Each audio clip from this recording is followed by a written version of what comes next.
Okay, so today, what's your name again? Mary. Mary. Okay, Mary was here last week, and Mary. Mary? Mary. No, Mary like Merry Christmas, yes. And Mary. Mary, she was new last week, and she came up to me after the class and she said, "Gee, this is really interesting. How can I learn more? I don't know anything about astronomy. There's some way of getting an introduction to astronomy," and I made an attempt to give her some hints, but there's nothing you can say. So I decided, well, introduction to astronomy. That's what I want to do this week, today. So what I'm going to do is I am going to introduce all of astronomy in this one lecture, okay, from beginning to end, which means that I will, for those people who have been here before, which is most of you, but not all of you, that means that you will hear everything you've heard before, but of course it'll be different this time because it's going to be much faster. And the idea for you who have been here before is try to get an idea of the scale of the universe, because basically that's impossible. Your brains can't do it. It's impossible. So this is practice. Try to understand how big the universe is. You can't do it, but we're going to do that as apart from just doing everything else we're going to do. So time and space is what this is about. Let's begin. So I'm not going to be on the screen because, so for those of you who are tuning in at home, I will be off screen so you can get the pictures better. So this obviously is Earth. This software is planetarium software that used to run in the Hayden Planetarium and still does from time to time. It is a simulation of the entire universe from beginning to end. I can do anything I want with it. I can stop it. I can do anything. You see, the Earth is mine to behave. There's Antarctica. Okay, so what we do first there's my menu, which I will be operating from. Normally in the Hayden Planetarium, this menu is off screen, and they have at least, and this software will run on the dome. But for today, you have to see the menu as well. So to begin with, there are 8 planets. Pluto being not a planet anymore because it belongs to the dwarf planets, of which there are more of them than there are of the normal planets. At least 20 dwarf planets that have names, none of which you would recognize. But so to begin with, we can go visit the moon, and for that I'm going to fly to the moon. So I can fly to the moon, but for the rest of this, flying to these places will take far too long, so I'm going to jump to every place else. But there's the moon, see? And when you look, I can now, if I want, if I'm lucky, what I want to do is I want to find the Earth. If I can't do that quickly, I'm just going to give up. Yep, I can't do that quick. Well, yeah, you know what, let me see. The Earth itself, what I can do is I can point to the Earth, and there it is. You see, there's the Earth, and there's the moon. So we've taken a journey that took the astronauts 3 days. We just did it, and we're going to be traveling in the universe faster than Jean-Luc Picard in the Starship Enterprise.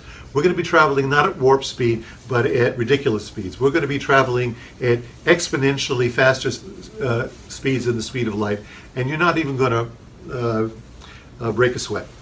So next on is Mars, and as I said, we're not going to fly to that. So jump to. Now, what I'm going to do is I'm just going to give you like a couple of facts about each of these planets, each of these objects, because astronomy, I can talk I can talk literally in this class for months about Mars. So what is there to say about Mars in just a few seconds? Well, Mars is a place that we can go visit someday. I don't think we can live there very much. It's not a nice place to visit. There's extinct volcanoes. There's one. It has polar ice caps. And the most important thing about Mars, aside from the fact that it could possibly have harbored life one time in the past, is that it has water. So if you want to go someplace that you're guaranteed to have water and the ability to perhaps create rocket fuel to go other places in the solar system, Mars is your place to go. Onward to other places in the solar system. So, Jupiter. What am I going to say about Jupiter? Well, Jupiter's the largest planet, obviously, and it's beautiful. It's got these beautiful bands. There's the red spot. Jupiter is amazing. It's bigger than the rest of the planets in the solar system altogether. But what I want to show you, just because it's fun, is that Jupiter has satellites. You see those? Wait, let me go back in.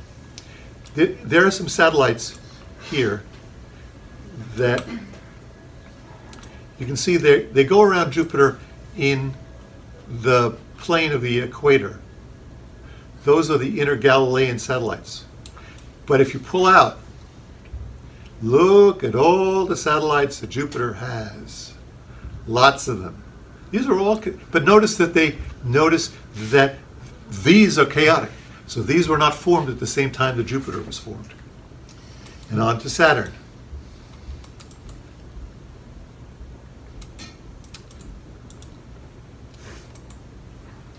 We visited Saturn, and we have more information about Saturn perhaps than we have of any other planet in the solar system, because we spent about 10 years exploring Saturn and its environs. So aside from the rings, which are fantastic, and made of little ice particles, what's really incredible, oh, look at that, it's right there. One of my favorite things about that. Come back. Oh, see, that's the asteroid belt. We haven't gotten there yet. One of the great things about Saturn is one of its moons. One of the moons of Saturn is Enceladus. Enceladus, which will not show up very well in this picture, because this software was done about 8 years ago, and I haven't gotten updates to the picture. But Enceladus is a place in the solar system where you might find life. In fact, there's a few places in the solar system that you might find life. How does it compare in size with Earth, Enceladus? Earth, you could drop Enceladus into, I think, the Mediterranean, okay, and it would splash. It's about 500 miles in diameter. Okay. Why is life possible there? Life is see, good, thank you. I'm encouraging the questions. In other words, if you ask me a question every place I go, that'll be a good thing, so please do. Why is there life possible there? Enceladus is an icy moon, and that's incredible to begin with. Icy means water ice, and water ice means that there is ice floating on an ocean of water. And the ocean of water we know about because there are geysers, water ice geysers that spout water into outer space, and we've actually flown through the volcanic eruption of water that erupts from Enceladus. We know that there is salt in that water. We just don't know if there's biological life in that water. And it's the easiest thing for us to do would be to go to Saturn and fly through it with some instrument, which to this day has not been invented, that could literally look for DNA on a flyby. Because we've gone to Mars. What's the temperature? Isn't it below freezing up there? It is below freezing up there, but water is water, and it has to be, you know, less than. You're saying it says liquid water. There's liquid water, not only ice. There's liquid water that spouts out of the geyser and becomes solid as it spouts out into outer space. So what comes out is ice, but what is underneath is liquid water, literally, that forms the volcano that is spouting out. Liquid water on Europa also? There's liquid water on Europa, and I did not say that, so thank you. We've been to Mars looking for life, and it's like, well, no, we actually have never looked for life on Mars. You think we've been to Mars. We're going to Mars again in 2020. You would think that if we're going to Mars in 2020, for the 5th time that we're going successfully, roving around the planet looking for stuff, you think that we would have an instrument that would be able to tell if there's life there, or if there was life there. And no, we don't have such an instrument that we've ever flown. But one day we will have such an instrument. The instrument that we're thinking of sending there is going to be called US. We'll send some people there with a microscope, and they'll look. You know, I don't know why they don't. They may not breathe, but they'll look. I don't know why they don't do that. Okay, so Saturn, Saturn itself has moons, has lots of moons. It has more moons than any other planet in the solar system. Pulling out. There's Saturn. There's its moons. See, it has a disk of moons that are in the plane of the equator, but look at all those moons of Saturn. Oh, I think about 80 moons. By the way, the lines you see connected are the orbit lines. You're seeing that green line is the orbit of Saturn around the Sun. And you'll see that as I pull out further. So Jupiter has rings. Saturn certainly has rings. You've seen them here, but so does Jupiter. And not only that, but Saturn has rings, and Uranus has rings, and even Neptune has rings. So I'm going to Uranus.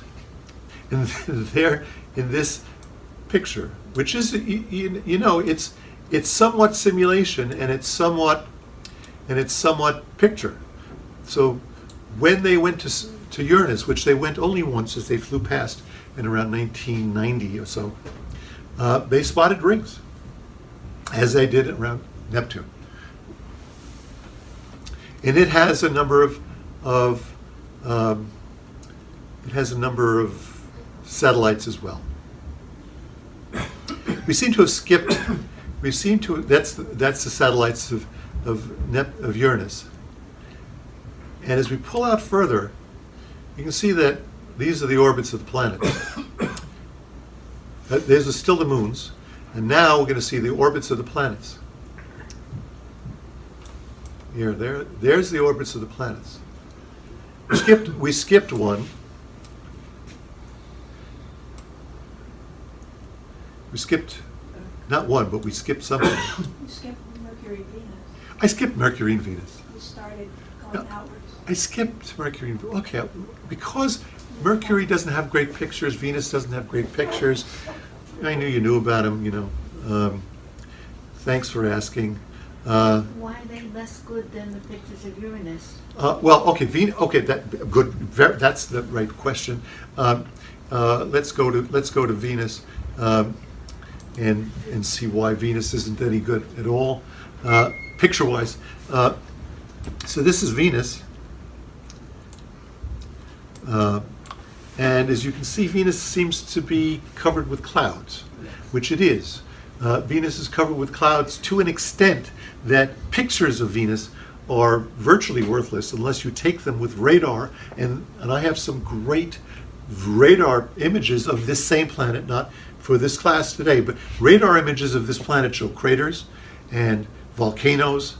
So this is a great planet, but you can't see it because of the clouds. The clouds are so dense that the atmosphere is 100 times denser than our own atmosphere. And the temperature is hot enough to melt lead. that's why I kind of forgot Venus, because it's not a place you could go to and visit.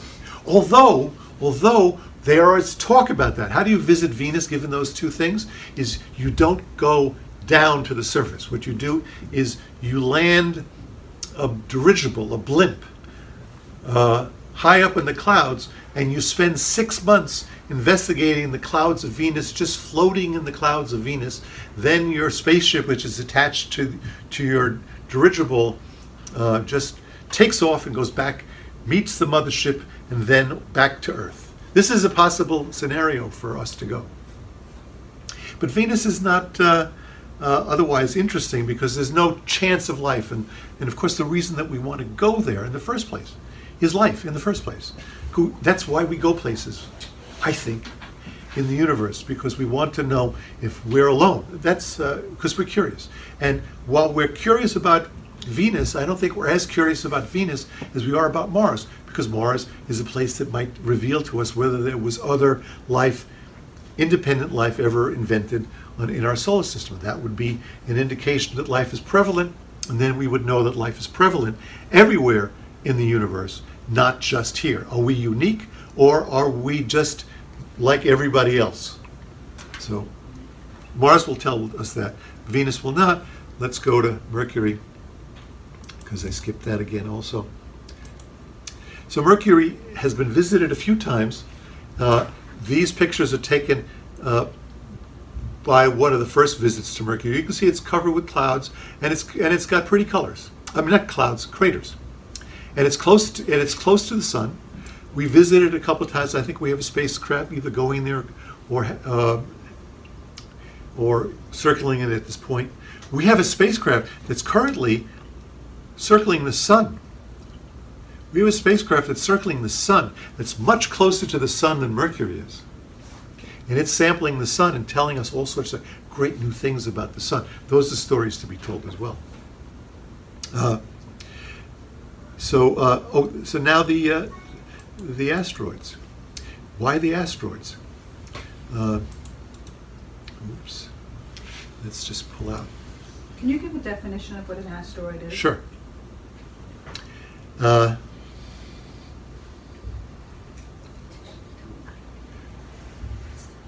Okay, so we're pulling out in the solar system, and at some point there's the asteroid belt.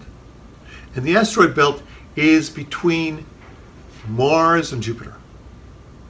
And when, in the early days of astronomy, people noticed when the asteroid belt, they noticed that there seems to be a missing planet in the solar system. There seems to be a missing planet in the solar system, and gee, the asteroid belt is exactly where the missing planet should be. So is the asteroid belt an exploded planet that somehow? And the answer is no. The asteroid belt is not an exploded planet. The asteroid belt is under the influence of Jupiter. And Jupiter had an opinion about whether or not there shall be any planets formed near it. And its opinion was no, gravitationally speaking. So anything that, so although there were, although there was gas and dust there to coalesce into a planet, Jupiter kept those things from becoming large. So most of the things there are small. There are some minor planets in there that are the size of, I'm not saying Mercury, but there are some fairly large but small planets in there. Ceres is one. It's very large, 500 or 1,000 kilometers in diameter. Vesta is another one. Pallas is another one. They used to think those, when they discovered those, they thought they were planets. They're not planets. We call them minor planets today, dwarf planets, or as they're now called, asteroids. But they, in fact, are the material from which we today receive the meteors that come down from the sky. Yes? So you're saying that it's Jupiter's mass that kept them from coming together? Yes. There's a thing called tidal force. Okay? And tidal force is, there's a force on the Earth from the moon. And the force on the Earth from the moon is greater, closer to the moon, than on the other side of the Earth, which is furthest from the moon. As a result, there is something called tides. And so the moon pulls greater on this part of the Earth that's closest to it, and least on the part of the Earth that's far away. That's why there are tides twice a day, close to the moon and furthest from the moon. The difference being entirely the difference in the gravity between the moon on one side of the Earth and the other side of the Earth, which means that the moon is attempting to pull the Earth apart. Not very well, but Jupiter, being so much more massive, was capable of pulling apart anything that tried to form in the early solar system. Yes? Explain what you mean when you say Pluto is not a planet anymore. I will get to it in a bit. I will explain why Pluto is not a planet anymore.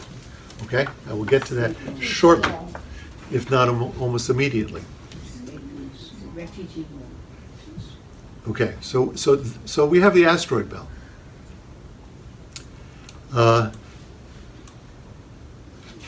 Jupiter, Saturn, Uranus, and Neptune. Go further out, and there's one more planet there. See that planet, dwarf planet, as it were. To pull out a little further. You see, there's one orbit that is not lying in the same plane of the solar system as the others. That's Pluto. That isn't a reason to dismiss Pluto. What is a reason to dismiss Pluto as a planet is Eris. See, that's one more planet in our solar system. If you want to count Pluto as a planet, you better count Eris as a planet, because it's bigger than Pluto, diameter-wise. Wasn't Pluto at one point considered? Pluto was a planet, And now it's not, because now Pluto belongs to its own class. Pluto is the first of a class of planets called dwarf planets, and those number by name over 20. There are 20 named round objects that could equally be called planets if you want to call Pluto a planet. So you want to up the number to, around 30, or create a new class. So Pluto is among the new class. When was it reclassified? It was classified, I don't know, it was reclassified 5, 7 years ago? More 10? than that. That's when I've always been fascinated by the fact that there seems to be this disc-like shape gyroscopically determining all the planets, rather than having idiosyncratic orbits that are not determined by disk shape that stay approximately in the same plane. Why do they Doesn't stay make in? sense. Why do they stay in the plane? Why do they stay in the plane and not in the?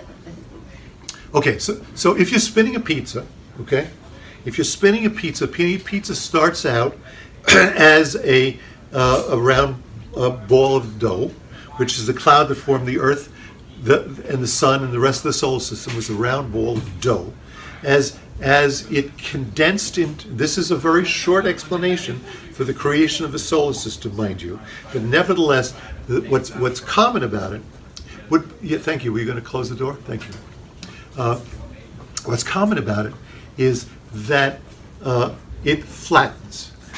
And the flattening is due to the fact that the solar system was formed in a cloud of gas and dust. And that cloud of gas and dust flattened in the creation of the solar system. So the flattened ball pancake then formed the planets in the flattened pancake. But there were things that were also, if you will, outside the flattened pancake, and they didn't get the instruction from the flattening of the pancake. So they were free to do more idiosyncratic things. So the further you got from the flattened pancake, the more idiosyncratic. I can't say it. Syncratic. Say it. Idiosyncratic. Idiosyncratic. I still can't say it. Cratic. Cratic. Idiosyncratic. Cratic. Mavericks. It became Mavericks. so maverick planets. Yes. So there's 20 of them, and they're all maverick. They all go in different directions, not different directions. They all go in different inclinations to the plane of the solar system. So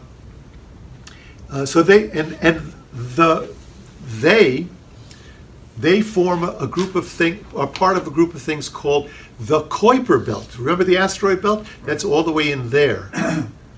See, the asteroid belt is all the way in there. What is out here? See, there's another belt, and that belt is called the Kuiper Belt. And the Kuiper Belt contains objects that are 1 kilometer bigger and smaller than 1 kilometer. There's about 1 million objects in the Kuiper Belt. There's about 1 million objects in the Kuiper Belt that are about 1 kilometer or so in size. One of them was recently visited. Do you remember seeing this picture in the newspaper? Yes, this right. is a Kuiper Belt object. There are two things. They probably joined together by gravity, and they touched, and you have these two semi-round things. By the way, there's not enough gravity to make these things round, so it's another question as to why they're round in the first place. But this is a Kuiper Belt object. It's about a kilometer or 2 or 3, I don't remember the exact size, but it's nowhere near the size of a planet. But this is one of millions of Kuiper Belt objects. Another Kuiper Belt object, the very first is called Pluto, the second is called Eris, and about the same size, and there's lots of other ones. So it's among a set of objects we now have an entire story about. You wouldn't want Pluto to have the same story as these things because it belongs to the Kuiper Belt. So are all the dwarf planets in the Kuiper Belt? All of them. Okay. Except for the ones that are near us called Ceres in the Asteroid Belt and Pallas in the asteroid. Those are also called dwarf planets, but they have different origin. And is it not possible that some of these Kuiper items are also part of the meteor showers that we have occasionally? No, yes and no. There are comets that come from the Kuiper Belt. They rain down upon us, and there are comets and there are asteroids and meteorites that rain down upon us from the asteroid belt. And the asteroid belt, by the way, is not just between Jupiter and Mars. If I should show you this, but I will, okay, because I started. It turns out that the asteroid belt is a lot more annoying than that. Here. The asteroid belt is, here, we're going to come in on it. I'm trying to do this all in an hour, so I shouldn't be doing this. Look, so I'm going to show you the rest of it. Okay? So because you can see the asteroid belt pales in comparison to the stuff that's floating around in outer space, some of it very near us as well. So the asteroid belt is very diffuse. It just happens to have a concentration in the asteroid belt. But it's so diffuse that when they send spacecraft between the Earth and Jupiter, which they have to pass through the asteroid belt, they don't care where the asteroids are because there's so few of them. Space is so big, and although there's many asteroids, there's even more empty space. So they just shoot through it, and the fact that there's all these asteroids potentially hitting the Earth is, of course, a concern. But on the other hand, space is so big, and we don't have to worry about these too much. But we do. That's another job. Okay, so we pull out again, and as we pull out, I want to point out that we've been to some of these places ourselves. We've been to Jupiter and Uranus and Neptune and Pluto, and we've been with 4 spacecraft, 5 spacecraft. This simulation only shows 4 spacecraft. The spacecraft which we have visited the outer solar system is now shown in this simulation. I'm going to turn off something. Maybe not. Oh, maybe I'll turn off the Kuiper Belt. I can't find it. Look.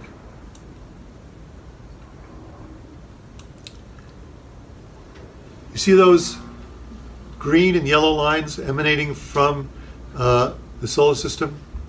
Those are spacecraft. There are 4 spacecraft that are currently on the way out of the solar system, and each of the dots along those lines represents 10 years difference between where it was 10 years ago and where it will be 10 years from now. So we're making some distance, but we'll never get to the nearest star. As we pull out even further,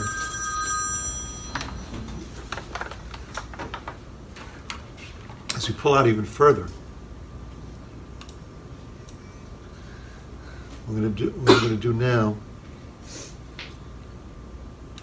you'd think we're some distance away, but we haven't begun our journey. So what I want to do now is turn on the constellations so we can have a reference point, because at some point we're going to get lost, and when we get lost we have to find our way back. So constellations are now on. And we should be able to see familiar constellations, but I'm not good at finding constellations because, as you know, I never look up. So if we find something by accident right now, like I'm looking for the Big Dipper. Oh, there's traces. There's traces. We see. I just saw the Big Dipper. Let's go back. Let's go back. Oh, there's the Big Dipper. There it is. Okay. Let me see if I can stop the rotation. Oh, there's Orion. Look at that. There's Betelgeuse right there. There's Betelgeuse. Oh. Right there. Okay. Well, this is interesting. Let's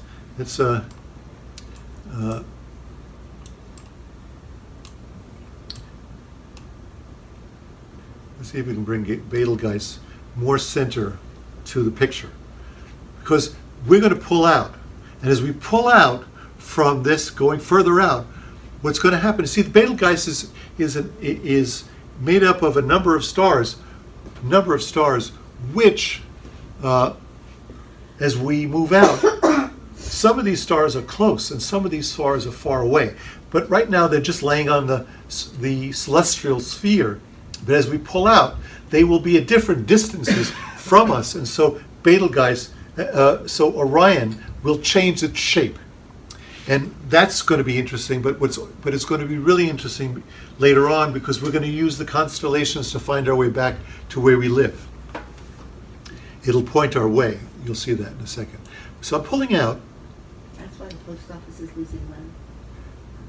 And yet, and the constellations haven't begun to change their shape, because we're still not even more than a light year away from us. But wait, what was that? What's that? What is that sphere over there? What is that sphere? That sphere is what's called the Oort Cloud. And the Oort Cloud is a sphere which contains trillions of asteroids, that are called Oort Cloud objects. They are icy objects. There are trillions of them, larger than a kilometer. You could literally give everybody on the Earth a place to live in the Oort Cloud, and there'd be plenty of room for everybody else to live, because there's room for a trillion homesteaders on the Oort Cloud. But this is and the comets. How do we know this? How do you know something that we've never seen even one of these? How do we know this? Because there are comets that come down from the sky, and we can trace their orbits back, and they come from here. And why do they come from here? Because every now and then, one of these things, which is going so slowly around the sun that it takes thousands of years to go around the sun, every now and then one of them just slows down a little bit, and that's just enough for it to drop into the sun and come back. So sometimes a passing star, which of course happens every million years or so, just nudges one of these things. Because it takes thousands of years for it to fall towards the sun. Okay, so that's the Oort cloud. Which O-R-T? O-O-R-T. Right. Now, but we're still nowhere. We haven't even gotten to the nearest star. As we pull out even further, you can see that these stars are now, the stars of the constellations are now beginning to move. And now,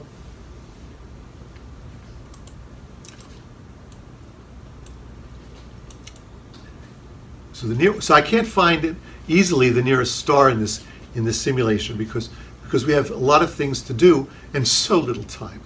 So you can see that the thing that I like about the constellations is they're all pointing towards us. So that's useful because we're going to find our way home, because they're like a signpost saying this way home. So now we're pulling out tens of light years, hundreds of light years, but that's nothing compared to what the Milky Way is, because the Milky Way is 100,000 light years across. 100,000. And look, something seems to be peering. There's some clouds in the distance. Those clouds are the clouds that make up our Milky Way. So as I pull out even further, you can begin to see our Milky Way.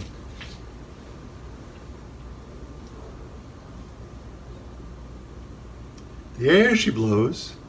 There's our Milky Way. See, now it was very useful to have a little marker where we are. Otherwise, we couldn't find out where we are. I'm trying to move the solar system back into the center. There you go. Solar system. I mean the Milky Way. Notice that the Milky Way is not flat, but it has some depth. And this simulation is very nice because it shows the Milky Way has not only size, but it also has a bulge towards the center. You can see a bulge towards the center. And the brightness in the center is what? The brightness in the center is proportional to the amount of stars that are found in the center of the Milky Way. And the total number of stars found in the Milky Way is about 400 billion stars. 400 billion stars, all of which, or let's say half of which, to be safe, have planets.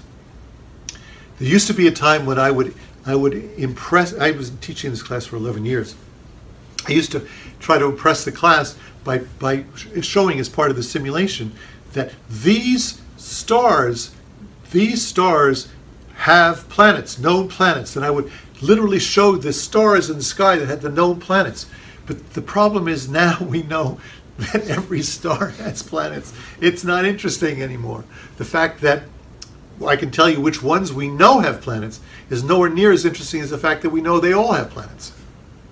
Which means that, and we think that in every planet, in every solar system, we think there's the possibility that there is liquid water in some form or other, perhaps below the surface, in some form or other, perhaps in every planet in the universe, there is liquid water. If life has any chance of developing as a thing that happens normally versus abnormally, that would mean that every star in the sky has some form of life out there. All we need to do is go to Mars to see if there's any truth to that matter, because if we can find an independent development of life on Mars, then I can say for certain that every star in the sky has life. And without that information, I can't say anything at all, except speculate. But just think of it, nevertheless. 400, yes, Barbara. The way it's portrayed right in the middle. Is Yes. that just because it's simulated that way, or does that mean there's actually more light? There are more stars at the center of Would be light. of the galaxy than there are out further out in the galaxy. One of the things that I never show in this simulation is this. That is what they call the habitable zone. Habitable zone, because if you're in here, too much stuff is going on, might destroy your chance of evolving. Even though there's lots of good stuff there to create life from, there's too much chance that life will be destroyed in here due to the intense activity that's going on there. And here, it's in the green zone right here. That's where we are. So that's the best place for life. And that here in the blue zone, not so good because of one reason or another. So I'm not going to go into it. But that is where we live, in the habitable zone of the galaxy, Milky Way. It's an arguable point. Point is, the center is not such a good place to be. Okay. So while we're out here, we should see what we can see. Because we're going to go out to the rest of the universe. And when we get out to the rest of the universe, we're just not going to see any of the things that are so interesting. In this class, I have spent approximately 3 years without ever mentioning the things I'm about to mention right now, except in passing. And now I'm not going to hardly discuss them at all. So that's unfortunate. So this, I just clicked on this. These things are called open clusters. And every one of these dots, and they're just dots. We don't have a picture in this simulation for what these things are. Every one of these dots represents about 1,000 stars. And what's true about these 1,000 stars is they have all been formed in a nursery, and they are now leaving the nursery and going to first grade. And as a result, they are leaving home for the first time. We know of one, you all know of one. There's only one that you know of by name. It's called the Pleiades. The Pleiades is the closest one to us. That is an open cluster of stars, but not gas. Stars, but not gas. That's an open cluster. Why are they only around us? Because we can't see that far in the Milky Way. So we can only see, that's why when I'm out here, you can't hardly see them at all. But there are other things out there we can see. We can see places where stars are being formed. These regions are star-forming regions where stars are in their infancy, if you will, even the clouds are pregnant with stars in these regions, and we can see them further away. And I can show you one of those. Not that one. That one. Look at that. That's one of the most beautiful star-forming regions in the galaxy. It's very close to us. And so I will tell you stories about this that'll make your head spin. But not now. Just for now. It's one of the most beautiful pictures in astronomy. It's called a nebula. So that's these. That's all these in our galaxy. And then there are these things called planetary nebula. And these things are just stars. That first thing was lots of stars. These things are individual stars that have huffed off their outer shell, and they're very pretty to look at. And we've seen those in pictures like this. We've seen pictures like this. This is the stars that have huffed off their outer shell. Actually, it's not, but I'll leave it at that. These are stars that have exploded throughout our galaxy. Hold on. moving it. So what are they now that they've exploded? They're just clouds of gas. Just clouds of gas that look like beautiful nebulae. One of them. So there are thousands of that in the sky. We can talk about those. But this one is the prettiest. It's close by. It was seen by human eyes to explode 1,000 years ago. We saw this thing explode. It's in our history books.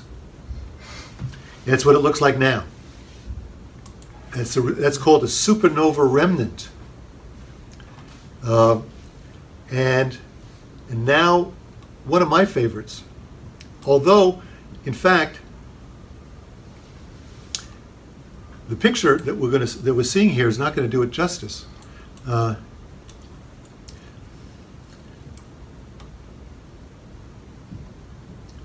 I'm rotating the galaxy.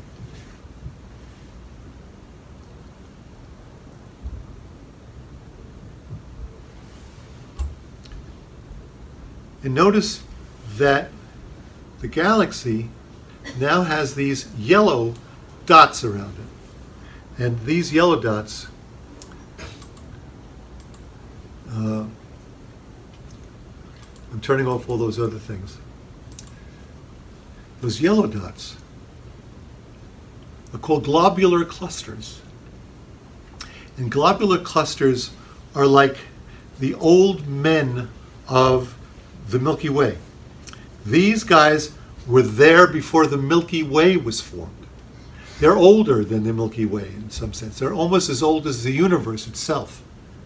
And what they are is clusters of over 1 million stars in some cases.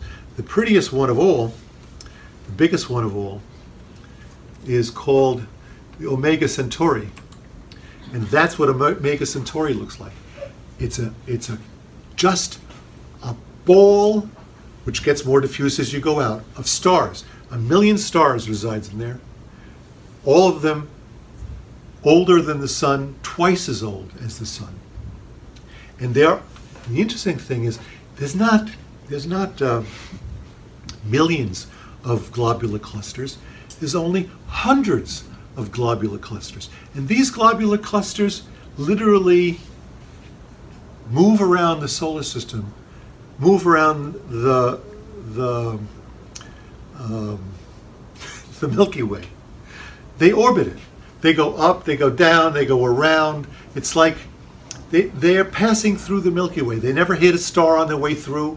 They go back and forth and in and out and around. And they've been doing that for 10 billion years. Yes? Are they static in relation to themselves? Are they expanding, contracting? They are, they're a ball that is self-contained in the sense of in that ball you wouldn't want to be growing up, because those stars are so close together that they are literally interacting with one another, occasionally colliding. Stars normally don't collide ever, but in these things they do. And occasionally two stars gang up on a third to eject one further out. And that's why it's diffuse, because some of those stars have been thrown up and they're coming back down. So ooh, ooh, ooh.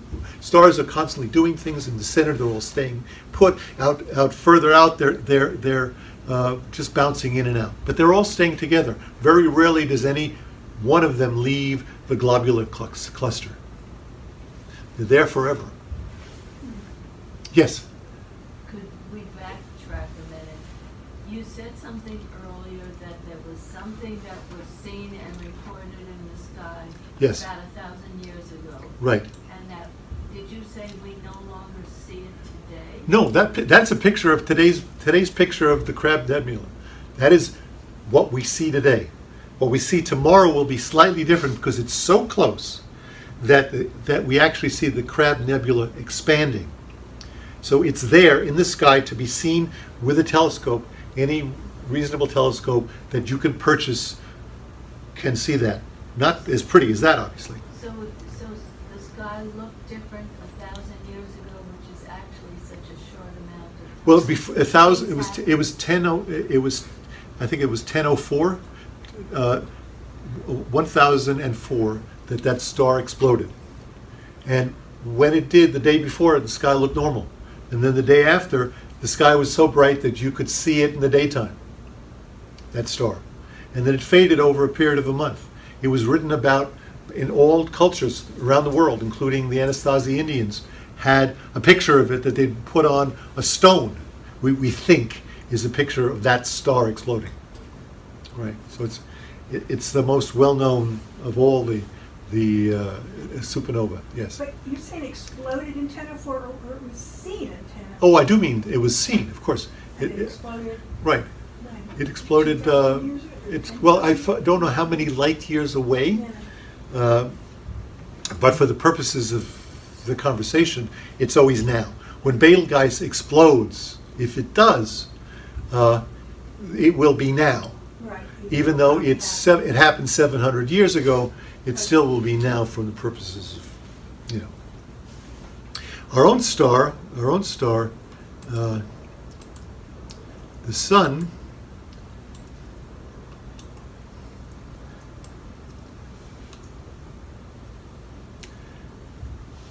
I'm going to turn off the globular clusters if I can find them. This is the orbit of our own sun as it orbits around the galaxy. Our sun travels around the galaxy itself. It has a path. It has an orbit. This is the path, projected path, past and future, of our sun. It does one trip around the galaxy every 250 million years. Okay, this is the path of our sun around the galaxy. You can see that we not only live on a lucky planet that goes around a circular orbit around our sun, we live in a lucky sun that goes on a circular orbit around the galaxy. What if our sun was, if you will, perchance unlucky enough to be fated to be traveling in and out through the galactic center? It probably would have destroyed us in one way or another as we've made multiple trips through that galactic center. Okay, moving out, because we have the rest of the universe. By the way, this object at this point is, for the purposes of discussion, the size of a city block. We have explored one city block. Okay. Reason I compare it to a city block is we're about to cover the rest of the Earth in 15 minutes. Wow. All right? That is one city block. The rest of the Earth represents the rest of the universe, proportionately in size. Okay, so we're going to cover the rest of the universe. We spent an hour covering the city block, and now we're going to spend 15 minutes or so, maybe a little bit more, covering the rest of the universe. Okay, so we pull out a little bit further, and as I pull out further, there's a little sphere. What is that sphere? What is that sphere doing? Well, who's that? Why is there a sphere there? Well, that sphere is what we call the actual size of our Milky Way. It's not this big, it's this big. So although the big pretty stuff is in here, the Milky Way itself is probably about this big. Okay? And why do I want to show you that? Is because I want to show you this. I want to show you our nearest neighbors. These are our nearest neighbors. I'll pull back so you can see them because these, we have a very scientific name for these galaxies. These are galaxies with over 1 billion stars each. Some of them with over 100 billion stars. Some of them with even maybe 1 trillion stars. This is our local group. This is our neighborhood. This is just down the block, around the corner. Okay? These are, you know, you talk about, is there life in the universe? Are you kidding? The universe is big. The answer's got to be yes. It's a big place. Billions of stars. You're only seeing hundreds of galaxies. The local group of galaxies is right here. But the local group is, if you will, our relatives. These are friends or enemies, because in fact some of these galaxies will collide with our own. Some of these galaxies, in fact our own galaxy, how did our own galaxy get here? I'm sorry, how did our galaxy get to be it's bigger than most of these. How did it get to be so big? Because it ate the other ones around it. So some of these are headed for destruction by us. Some of them will collide with us, some of them will miss us. But give another 10 billion years, who knows what kind of havoc we're going to wreak on our local group. And vice versa? And vice versa. Well, but in truth, no havoc there is no havoc, because when galaxies collide, no star hits any other star, because space is so vast. 100 billion stars is nothing compared to the volume of space. Our nearest star is 4 light years away. Any idea how big 4 light years is? You can miss another star by 4 light years. It's easy. Anything you do, if you try to take aim at any star, you're going to miss it by a light year. So that's our local group. Okay. Well, get ready for this. Every dot in this sky is a galaxy. The colors are just put there arbitrarily to indicate groupings of things that are close together to one another. So if you see something that's very red, it doesn't mean anything except those things belong to each other. We can actually fly towards one of those. Well, I'm not going to actually, I think not given time. This group here in red is called the Virgo cluster of galaxies, and we belong to it. We don't belong to it so much as we belong to the Virgo SuperCluster, which is formed with us and Virgo, but Virgo has 2,000 galaxies with a star in the center of Virgo that we took a picture. It was in the New York Times about a year or so ago. We took a picture of the black hole at the center of one of the galaxies in Virgo. It was in the New York Times. You saw it. It looked like a cat's eye. It was that far away. We took a picture of the center of a galaxy. 65 million light years away, we took a picture of the black hole in the center of one of those galaxies in Virgo. You have a question, I know you have. What are we taking the pictures with? Well, in this case, we use the entire Earth to take a picture of the black hole. We put telescopes all around the Earth to form a telescope the size of the Earth.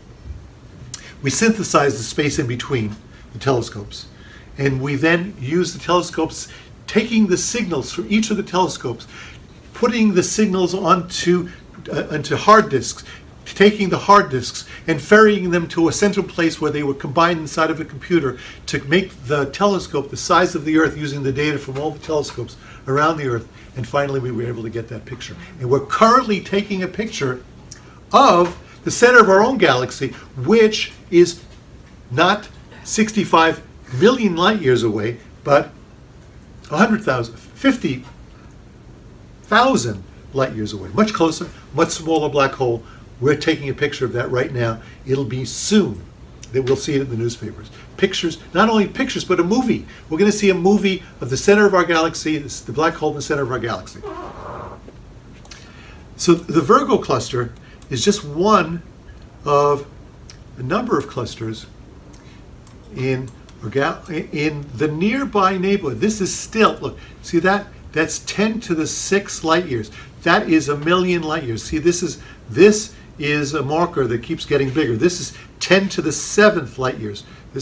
That's 10 million light years.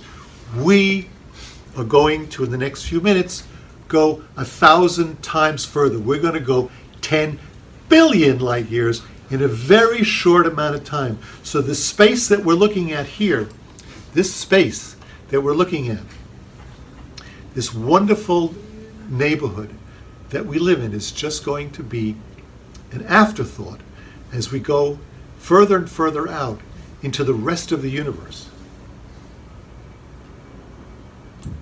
So let's go. Every now and then I want to pause and just marvel.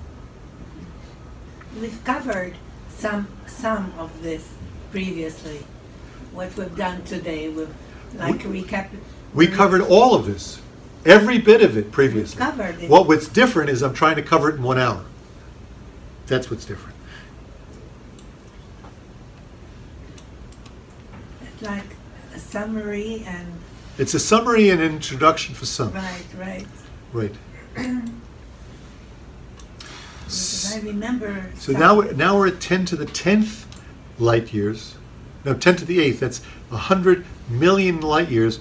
We haven't gotten anywhere near 1 billion light years, which is what we would be talking about if we're talking about cosmic scales. And remember what we are talking about in this class, the topic that I was on until the Betelgeuse came up, was how do we know where all these things are?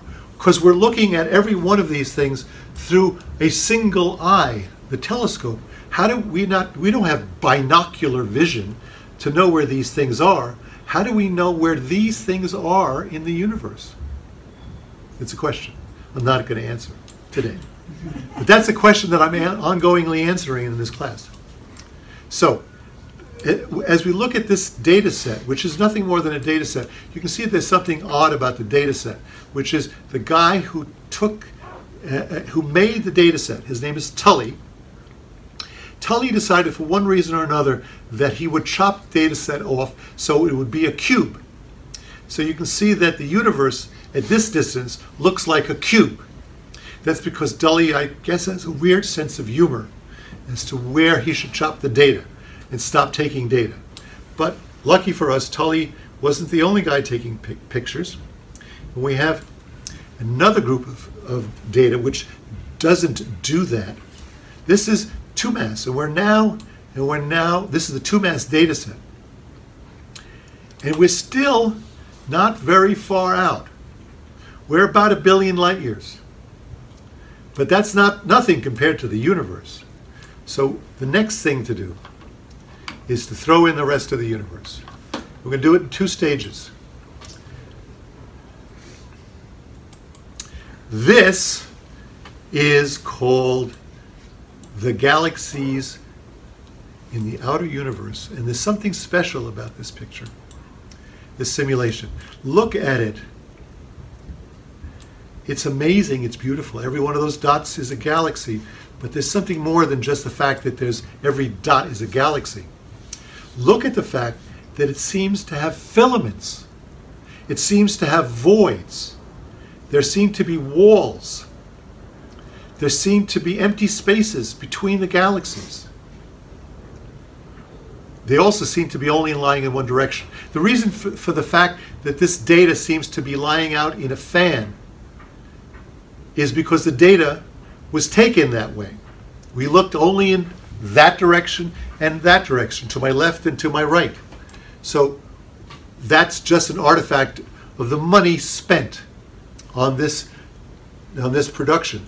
And the fact that you can't look in the direction of the Milky Way itself because it gets in the way. So you have to go left and right. You can't go down the center because the Milky Way is in the way. This is the plane of the Milky Way right there. That's why you can't look down that, because these little diagrams, these little circles that you see are nothing more than a grid centered on the plane of our own galaxy. And so whenever we come to the part where the grid becomes a line, then we're looking down our own galaxy and we can't see anything because we're about to look down the plane of our own galaxy and we don't see anything in that direction. Look at the voids. What causes the voids? This is what happens if you have 10 billion years of evolution and galaxies under the influence of other galaxies and dark matter form these filaments. This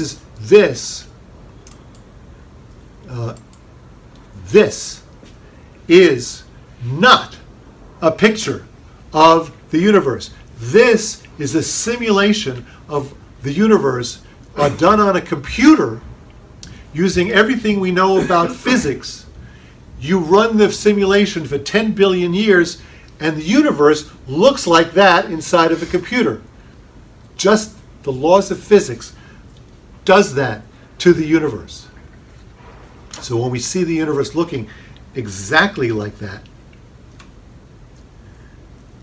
in real life, we know that we got something right. Yes? How would we know where we are in the universe? You got here late, and I covered that at the beginning of the lecture. How do we know where we are in the universe? Is I actually put a marker so we could not lose our way back. But before this class is over, I will go back and I will zoom right back to a home. And on the way there, we'll pass the marker so you can see. I always like to point out that you come here late. So there's nothing I just if you come here late, you get pointed out. So then, but that isn't far enough. We haven't gone out far enough. We've only got how far? We've only gone out 1 billion light years. We've only gone out 1 billion light years. The radius of the known universe is 45 billion light years. So we have a little further to go, and we have some more things that we found along the way. We're going to go and find them. Here they come. There they are. Those are called quasars.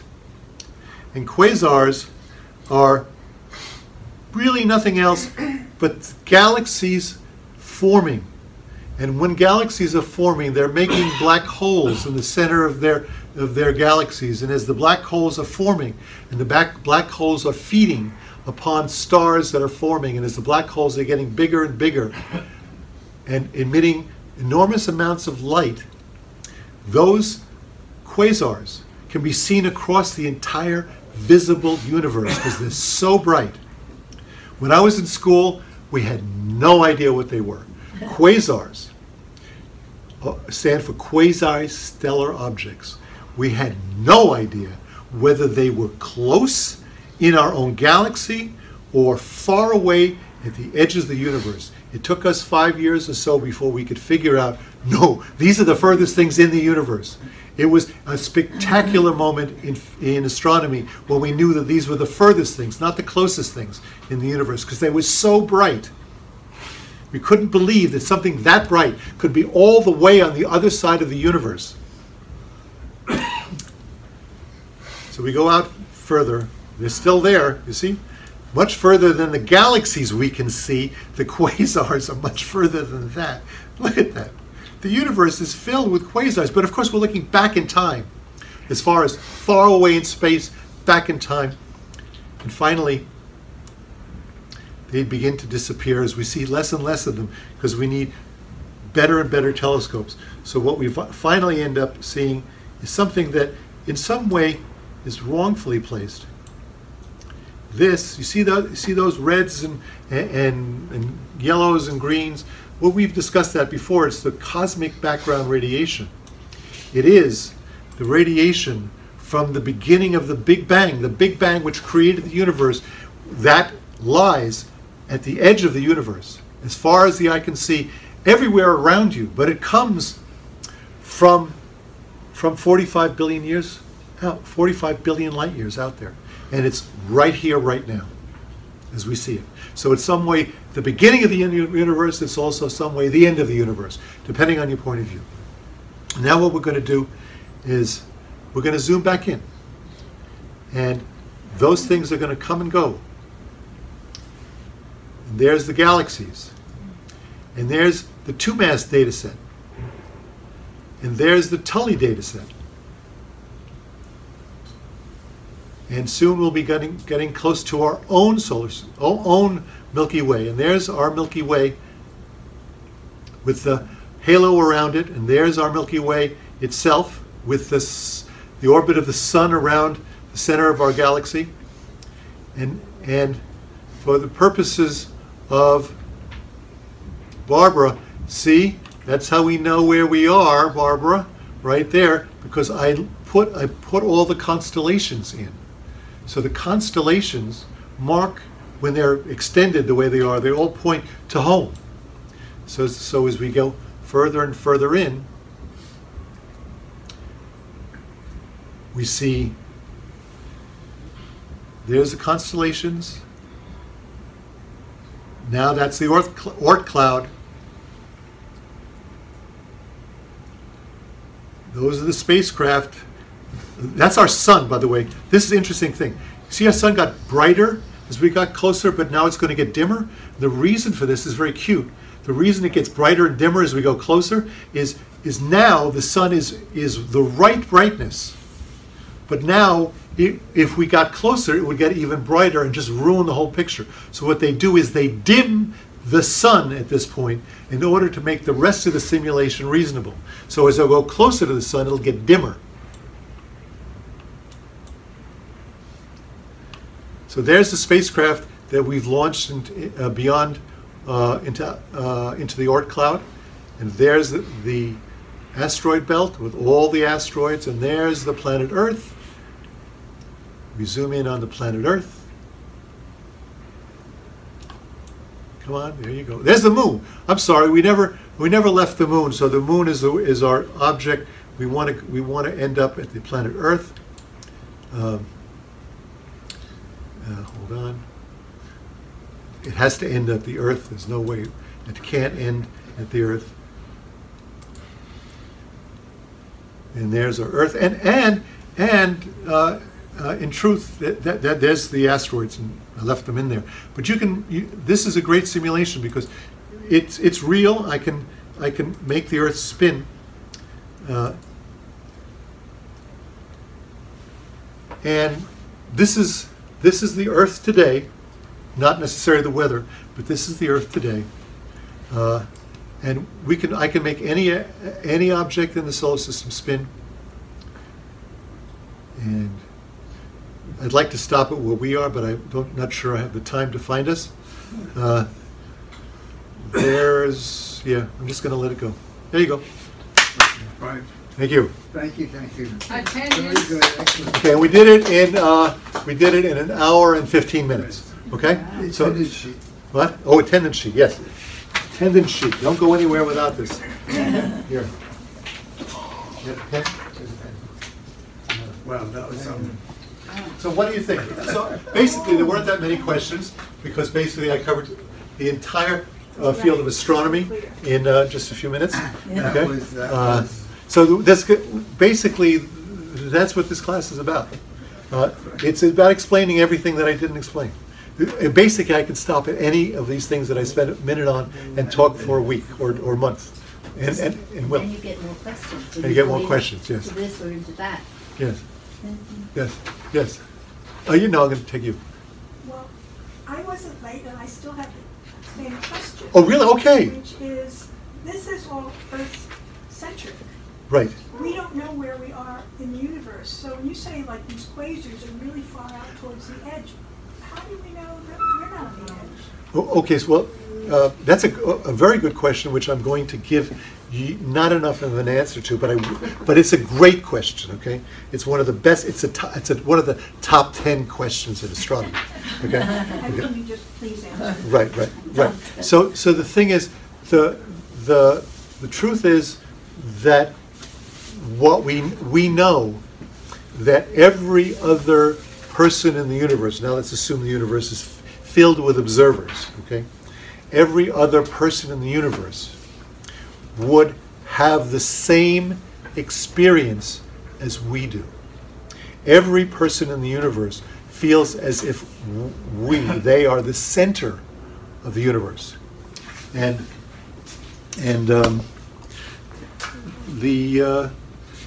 because the universe is vast, and at the scale that I've shown you is uniform. In other words, in any direction you go, the universe is the same. We can see that from here. So if we imagine ourselves there, we know that the universe, from extrapolation, is the same, will look the same at the grandest scale as we see. In other words, the filaments and voids And that kind of thing will be the same no matter where you go in the universe. You'll see a different set of filaments and voids, but it'll be the same light. What if we were located where the quasars are? Even if we were located where the quasars are, we answer the question the same. We think that the universe doesn't begin where the quasars are. We don't think we have an observable universe which is 45 billion light years in radius. We do not believe that's the end of the universe. We don't know how big the universe is or whether it's infinite. But we are pretty damn sure that it doesn't begin 45 billion light years from here. So we would say, without real evidence except a knowledge of just that we couldn't be that at the center. We couldn't possibly be at the center so that we can see 45 billion years in this direction and 45 billion years in this direction. And if we venture 45 billion years in either of those directions, we'll hit the edge. Seems unlikely. Right. So that's the explanation of why we think it's not us. And we're relatively unimportant in terms of the solar system, where we're on a little edge. Right. There's We're no not very there's no important. there's no center to anything. Yes. Barbara? You No? may have answered, you may have answered the question, but basically what I needed to understand was you said it started all at once, and the things likely on the edge are the things that were first thrown out. No, the things on the edge are not the things that were first thrown out because the Big Bang, got to get this. This is really terrific if you can get it. Was not an explosion. Explosions, the things at the edge were the first things to be thrown out. But in the Big Bang, there was nothing thrown out. The universe is simply expanding. And there's nothing at the edge. Think of it as being infinite, okay? Because that'll help a little bit. So If the universe is everything, no infinite, matter where the location is the exact same age. everything is exactly the same age. Every single object I've just shown you was born at the same instant. Every single object has the same age. That's insane. It's crazy. It's insane. Absolutely crazy. There's no center. But There's no center. There's no center. We're not at the center. Is there an idea that there actually is an edge? No, No. no, Right. no, and any more than there's a flat Earth. Right. Okay. No, I mean, there, and no, there's almost no theory of the universe in which there's an edge. I mean, it's not to say that people don't have that, but it always falls back on itself. It never, the universe has an edge the same way the Earth has an edge. If you go far enough out, you come back to yourself. At best, that's it. they should have called it the Big Expansion rather than the Big Bang. That's right. The Yes. Big It's a Bang. misnomer. Well, Yeah. the Big Bang was Something else. designed to be an insult. It was the people who invented the steady state theory of the universe, among one of whom was my advisors. My advisor, his name was Tommy Gold. He and oh God, I don't get his name right now. He said, steady state, universe has always been, always will be, and it's constantly creating new things as it expands, because they knew the universe was expanding, but they didn't have an explanation. So let's say it's always been. And then when somebody came up with the Big Bang, which at one point was some harebrained idea, they labeled it as Big Bang to just make it seem like it was insane. That label stuck. So you can't make the label disappear. Yes. Yeah. And couldn't we say everything's in the same place at the same time? I don't know how. Everything was in the same place at the same time. Yes? Yes. Yeah. Everything was in the same place at the same time. That is mind-boggling. Right. So the reason you're here in this class is to try to get to grasp this, because I say this each and every time. But what you really want to know is really, so if the universe is really so vast, tell me more. There's so much more to know about the universe, and the fact is we only know. The reason I spent 2 or 3 years on the solar system and just the nearby stuff is because the nearby stuff is the stuff we know the most about. So I can tell you about what's true in the nearby stuff. But the rest of the universe, I can, because I did the whole, up to the edge of the universe, if you will, 1 billion light years, in 1 hour, and then I took a few minutes to do the rest of the universe. That's unfortunate. But I can tell you a little bit more about the rest of the universe. And we will. Next time, I'll probably be talking about something more mundane. But if you have questions, save them, come back next week, and we'll begin with questions about this. So we'll just go randomly, and then if not, we'll go into whatever I'm going to do next week. Okay? Excellent. Very Okay. good. Thank you. Thank you. very much. Tour de force. But not funny, you know, the thing is, like,